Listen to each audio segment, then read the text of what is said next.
welcome to Pale Cachexia. I'm pretty sure I'm saying that right. Yes, I did look it up. This game was gifted to me by the devs because they thought I might like it because of other games that I played on the channel, and once you see it, you'll know that yes, I might like it. I'm recording this after I've already played it because I'm silly and I messed up the intro the first time. But they so kindly gave it to me. So make sure that you give this video a like, maybe show it to your friends or something, so we can spread awareness of the game to other people for the devs, because they so kindly gave it to us. They didn't ask me to say that. They didn't ask me to give a nice review or anything. They were just like, here, we think you might like this. And I was like, yes, I do might like that. Thank you very much. So let me know what you guys think down in the comments below after the video, of course. Yep, okay. Playing now, we're playing now. Fair warning, this is a horror visual novel to my understanding, and there are very depressing topics, very potentially triggering topics. So be very careful when you start this. If that's something that will affect you, please don't watch it. I have a lot of other great things going on, like Pumpkin Days. Try Pumpkin Days out.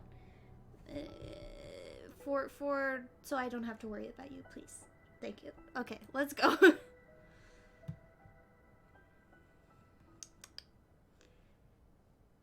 I clicked through it a little bit just to make sure my camera is in the right space, and it looks really good.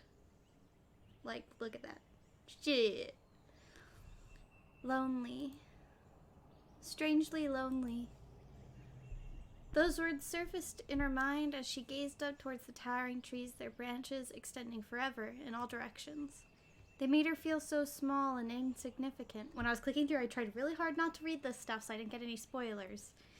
So we're both going into this blind, like a frail leaf on the wind, at the mercy of wherever it took her. Lonely.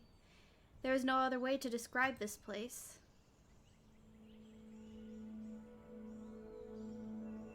Hey, beauty. Shit.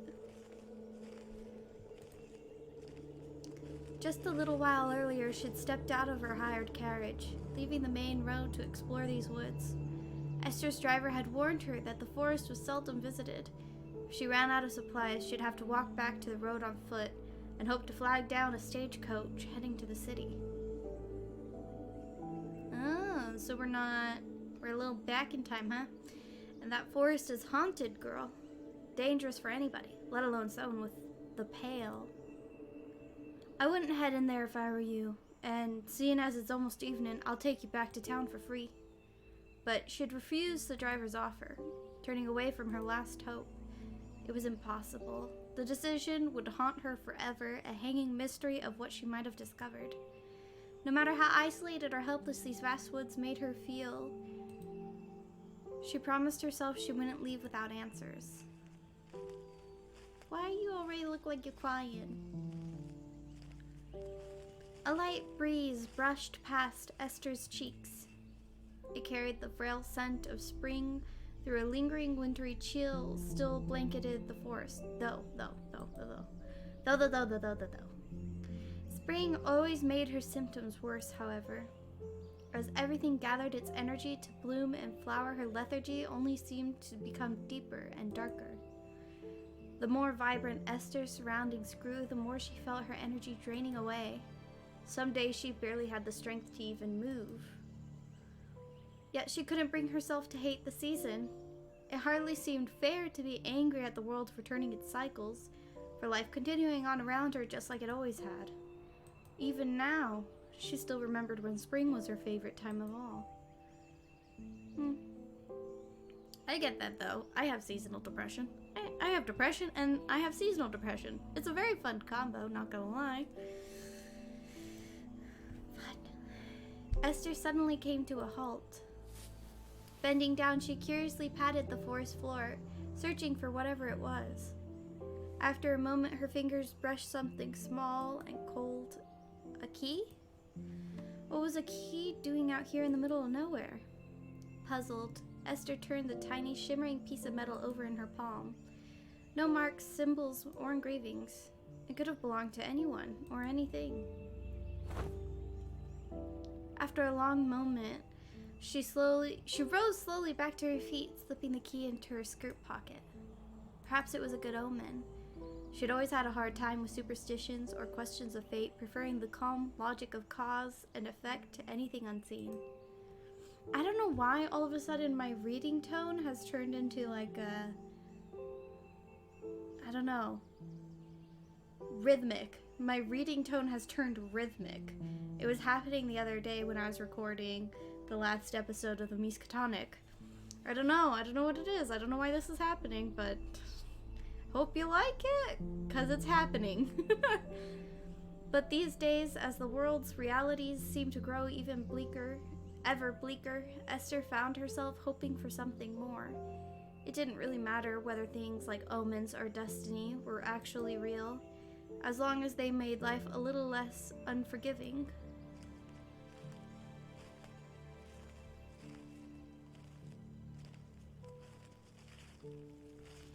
With a small flicker of hope in her heart, Esther turned to carry on once more.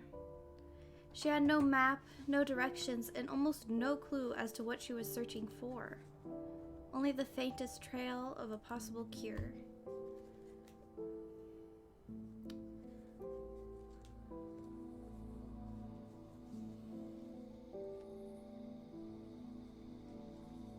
As the hours passed by, all sense of time was devoured by a sea of unending trees. The forest's dreamy springtime varnish faded into a ghostly gloom. The cheerful bird song replaced by rustling crickets and distant, ominous howls. Whoa!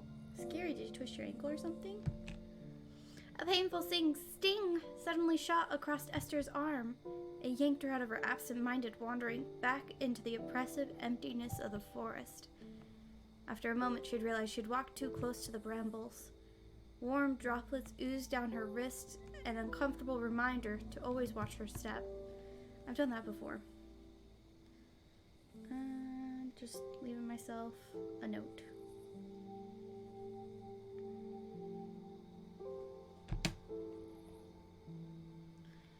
As Esther gazed down at the small, welling beads of blood on her flesh, her surprise began to shift into a sense of gnawing doubt. Perhaps she really had... Where did my mouse go? Okay. Perhaps she really had gone too far after all. If there really was anything or anyone within these woods, she should have stumbled across it by now. If the rumors were false, just another folktale made from empty hope, spinning more empty hope in a vicious cycle. Was all of this nothing but a dead end? Had her whole journey been pointless? Would she have to tell them she'd failed? Tell who? Idiot. Esther muttered aloud, struck by a sudden sense of self-loathing. Oh, baby.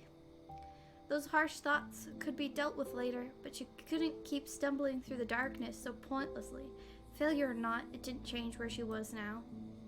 She had a flint and tinder in her satchel, along with a little water and rations. If she gathered some loose branches, at least she could make a fire to keep warm. It wasn't the first night Esther had spent alone in the middle of nowhere, and it surely wouldn't be the last.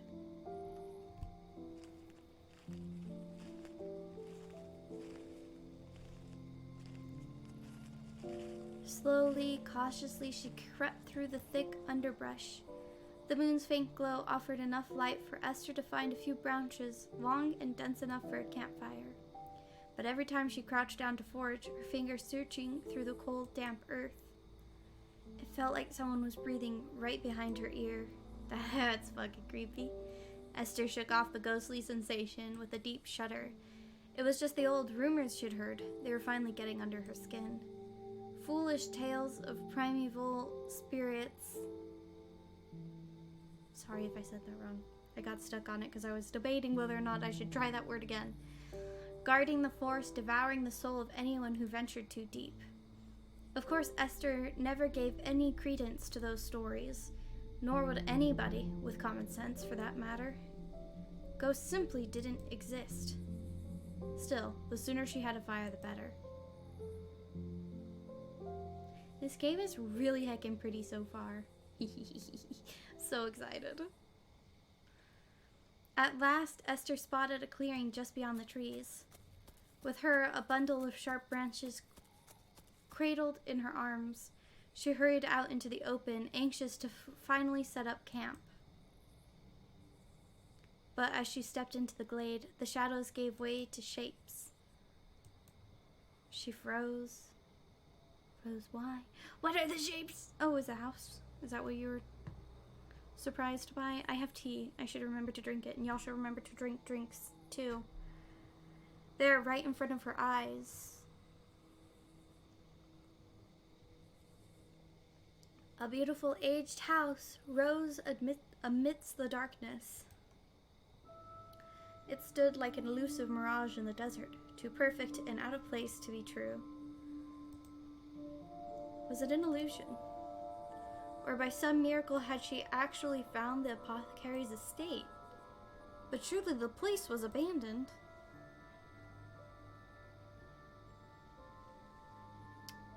It gave off an atmosphere far too lonely and desolate to be inhabited. Esther could barely discern any of its features, so thick were the shadows that shrouded the house's mountainous shape.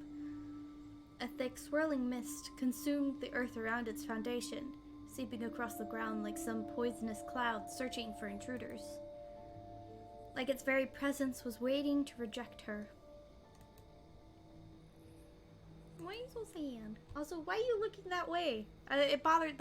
So far, the only thing that I've been bothered about is there's a piece of hair stuck to my shirt, tickling the shit out of me. And she looks away from the center of the screen, which is a bit odd. Not a choice I would have made. This has to be it. A place that had evaded all maps, and yet she'd simply stumbled upon it.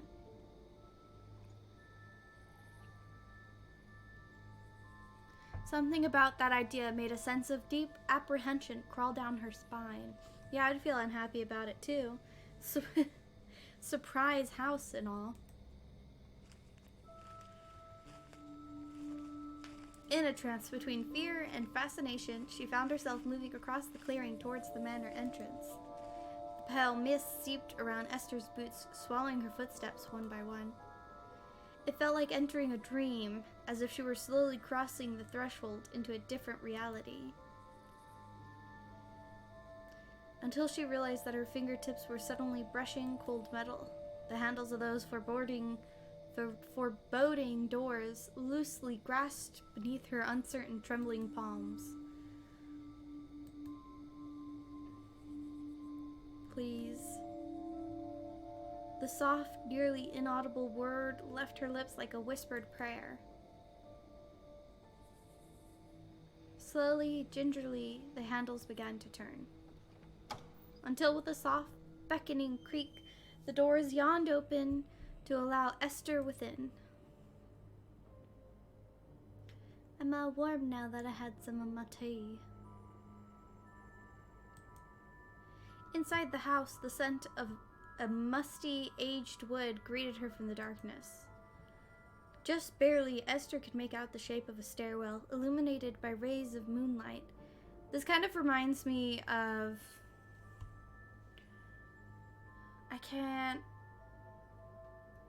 What the heck was it called? It was another visual novel, but it starts similarly, wandering into a house. It's incredibly dark. Stairwell, rays of moonlight, gotcha. Something about it compelled her, or perhaps it was simply less frightening than exploring past the pitch-black archway ahead. After a hesitant pause, she closed the doors behind her. The wind had started howling faintly, casting an eerie echo through the manor's foyer. Slowly, Esther crept up the stairs, wincing at the small creaks that followed her movements. The second floor held a number of rooms, their doors all ominously closed. On a nervous whim, Esther decided to reach for the second door on the right, inching it open with bated breath.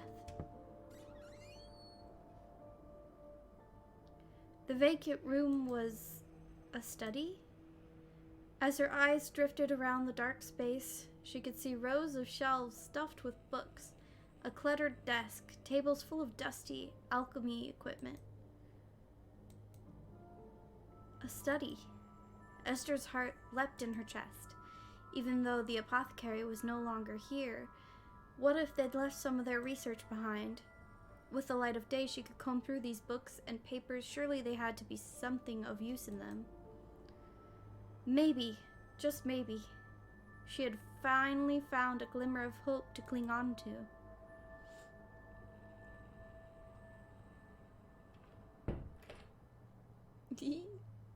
Don't mind me, I take a nip.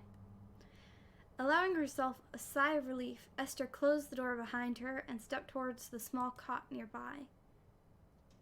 Cold as it was, at least she'd have a roof over her head and a bed to spend the night on. That doesn't look like a cot to me, but okay. What is this? What happens if I click this? Oh, I see. Gotcha.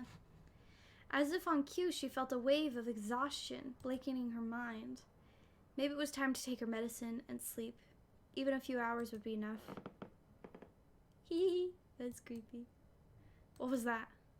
A Greek? Esther froze, every inch of her body suddenly petrified. Greek. Greek. Greek. Something was right outside the door. Chilling tightness gripped Esther's chest. She couldn't breathe. Every instinct in her body told her to stay utterly silent. Don't let it sense you. Don't get caught. Don't move.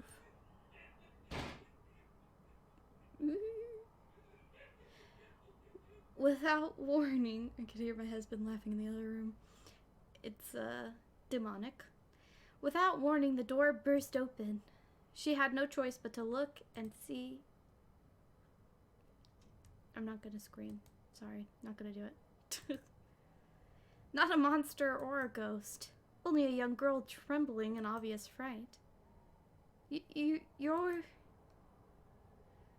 Who are you? Her fright slowly fading, the girl stared wide-eyed at Esther, still shaking a little. She had probably been expecting to see a ghost too, and they ended up scaring each other equally.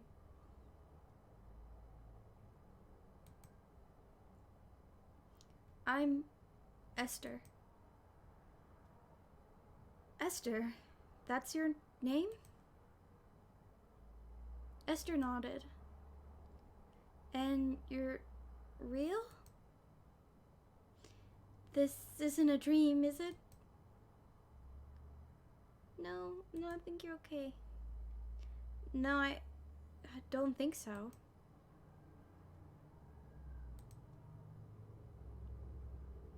An awkward silence followed their strange conversation.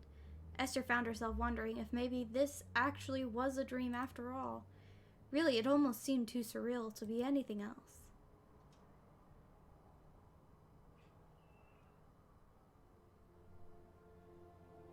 Yes? After a long few moments, the girl's expression began to soften. She took a small hesitant step towards Esther, then another and another. I can't believe it. Another person came here, a real girl right in front of me. This is so exciting. Is it? Oh no, the sun's going down. Forgot about that. I've been using the light of the day to light me. The sun is going down. Rip. Well, that's okay. We'll only play for another 10 minutes. For now. Baffled, Esther gazed down at the delighted, warm face beaming up at her. My name is Sienna. Sienna? No, Sienna is the other way. I'll go with Sienna. I'm so happy to meet you, Esther. I was getting a drink from the well, so I didn't see or hear you come in. You must have thought the house was empty, right? I'm really sorry. I didn't mean to scare you, but well... Sienna let out a small, nervous laugh, toying with the ribbons on her dress. You're the first person I've seen in 6 years. I never expected to find someone else inside the house, especially not in this room. Had Esther heard her right? Sena had been living alone here for 6 years?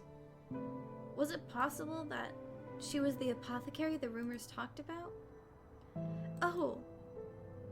You haven't eaten yet, have you, Esther? You look so tired and hungry.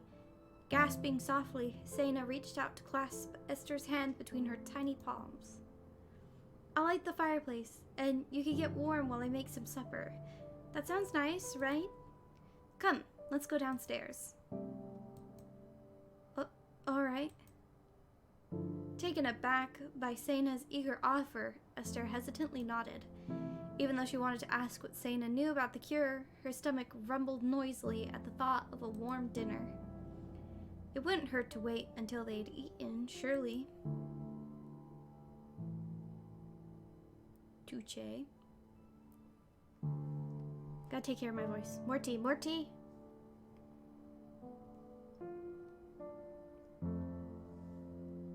Cool. Choked myself.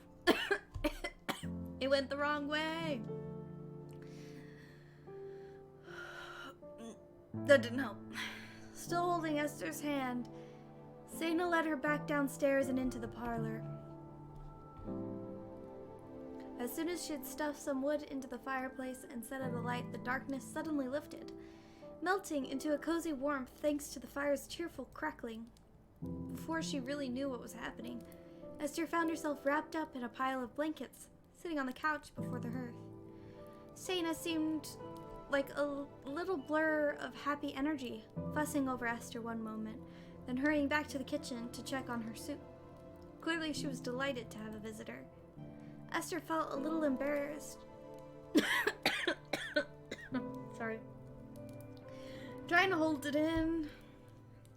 At a loss for how to deal with this unexpected kindness.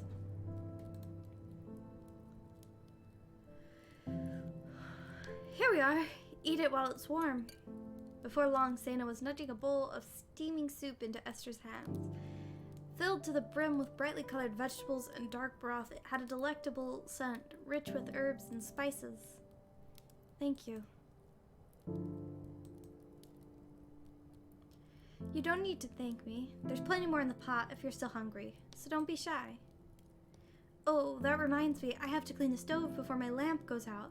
I'll be right back. And then she was gone again, her light footsteps pattering over to the kitchen. As Esther gratefully ate her supper, she could see Sena's figure darting back and forth, sipping a bowl of soup with one hand whilst she scrubbed the stove with the other. At first, Esther found it almost impossible to believe. A small girl like Sena living by herself in the wilderness, taking care of the whole manor. But from the natural, precocious way she seemed to handle everything, it didn't take long to realize she was in her element. Most of the older girls and boys from the city wouldn't be able to last a week out here without access to any of the normal comforts they took for granted. And yet, even while she toiled to beat the dwindling lamplight in her kitchen, Sena looked as content as a buzzing bee in a field of flowers. That's cute. I like that. Whew. A few minutes after Esther finished her meal, Sena wandered back into the parlor wearing a satisfied smile. Kitchen is clean and you've eaten. I hope the fire got you nice and warm too. It did. Thank you again for taking care of me. Oh, please don't worry about it. Really, Esther. Actually, she gave a tiny sheepish laugh, her pale cheeks turning slightly pink. I already cleaned the stove yesterday, but I was so excited and nervous from meeting you that I had to calm down a little bit. Cleaning always makes me calmer, so I'm glad I have a big house like this. It always gives me lots to do. I'd hate to have a big house like that. Yeah, it would be hard to fill. I would probably only use 2 rooms, and I wouldn't want to clean the whole thing, so big house is not my shtick, I guess. I'm sure the house is glad to have you too. I really hope so. Though, if I did have a big house, there would be more room for more cats. Give and take.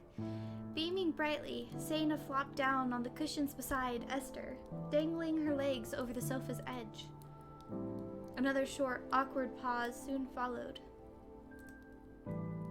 Sena fidgeted a little, staring at the fireplace intently, as if she were too shy to start up the conversation again. More tea! It's getting cold quickly.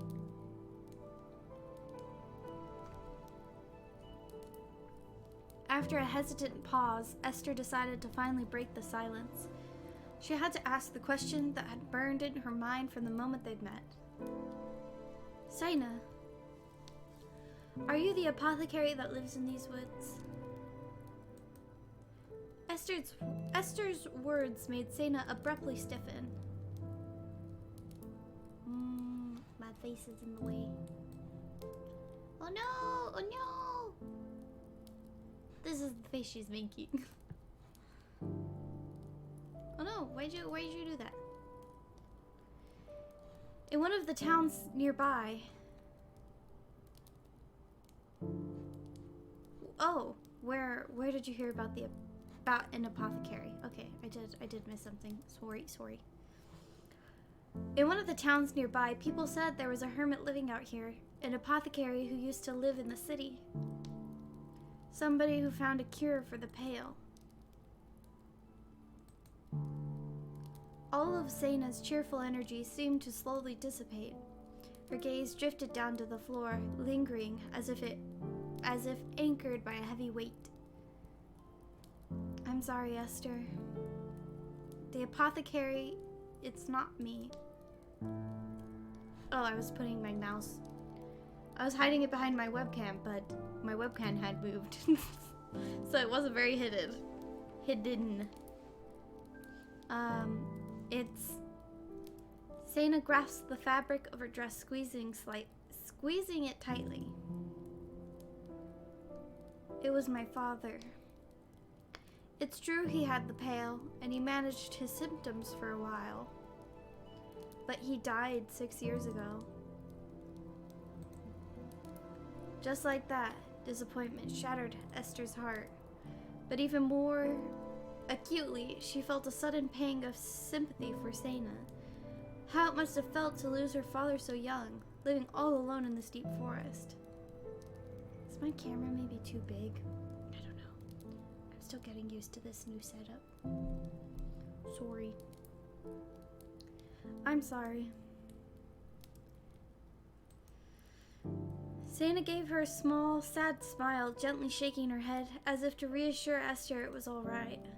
But she offered no other reply and stayed unusually silent, swallowing hard once or twice.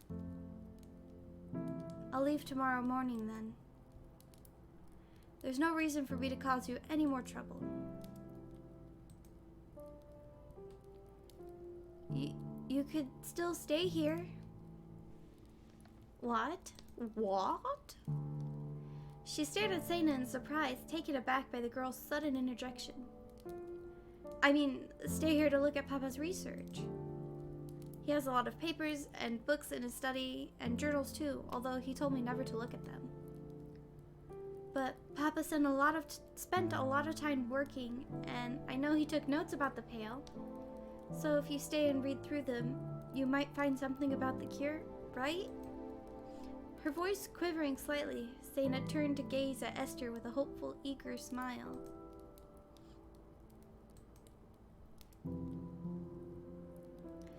Thank you, but I don't want to stay here and be a burden. Oh, Esther, you'd never be a burden. You barely ate anything, and you're so quiet and kind. Really, why don't you stay? Esther gave her a hesitant look. As much as she wanted to accept Sena's kind offer, it just didn't seem right. After all, Sena obviously worked hard to take care of this place, but Esther didn't have any way to repay her hospitality. Well, if you're going to be very stubborn about it, you can help out with chores during the day and look over Papa's research after. As if she'd easily guessed the source of Esther's reluctance, Sena gave her a reassuring, cheerful nod. I have a lot of food and wood stored from winter still anyway, so it's really fine. Please, don't worry about it. Oh, my wrist hurts. Esther studied Sena's expression, those shining eyes that were all but begging her to stay. At least, if she helped out with the work, she'd feel better about spending a week or two here. Even if it still struck her as taking advantage of Sena's loneliness. Alright. You sure I won't be burdening you? Yes, yes! Yes, I'm positively, absolutely. Halfway through her delighted cry, Sena suddenly cut herself off with a gasp. Oh, I forgot. You have it, right? The pail? Esther nodded, puzzled at Sena's sudden question. I won't ask you to do any chores then. That wouldn't be fair. Papa told me how awful it always made him feel. He couldn't even get out of bed some days. It must be terrible being so drained all the time, no matter how much you rest. It's fine. I can work. But... To be honest, the longer I don't do anything, the worse I feel. It's hard to push myself, but it's better than when I don't. Fair enough. It was Sena's turn to hesitate, but Esther offered a small, determined smile to reassure her it was all right. She hated when people pitied her or went easy on her. It bothered Esther even more than the symptoms themselves. If you're sure, then. You know yourself better than I do. It's true. She giggled, clearly overjoyed that Esther had agreed not to leave. Then it's a deal? You'll stay and go over Papa's research and help me out with the work during the day? After a brief pause, Esther dipped her head in silent agreement. We'll start tomorrow then. I'm so excited. I can show you the well, the gardens, the stream, the cemetery. We could pick flowers and have a picnic and read by the fireplace and... She trailed off, biting her lip with a dawning look of embarrassment. Sorry. I get a bit carried away sometimes. It's alright. Aw, so cute.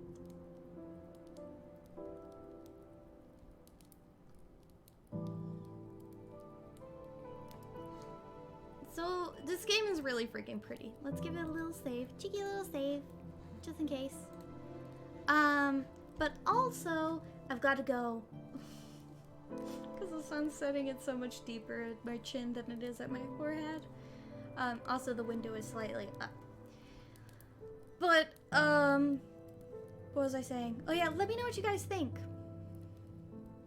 I love it. I love it so far. It's really great. I feel like I will cry probably at some point, so prepare thyself.